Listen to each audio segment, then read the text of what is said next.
Hello guys, welcome back to my new blog. उम्मीद करता हूँ आप सभी ठीक होंगे। और जैसा कि मैंने आपको बताया था पिछले ब्लॉग में कि मैं पुतला बना रहा हूँ। ये अभी इसका कुछ और भी लुक निकल जाएगा। अभी तो मैंने इसकी ये चीज़ खोपड़ी लगाई है और हाथ पैर भी तैयार हैं।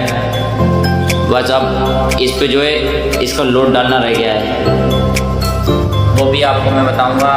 अभी लगा दूँ बस, जब तक लाइक एंड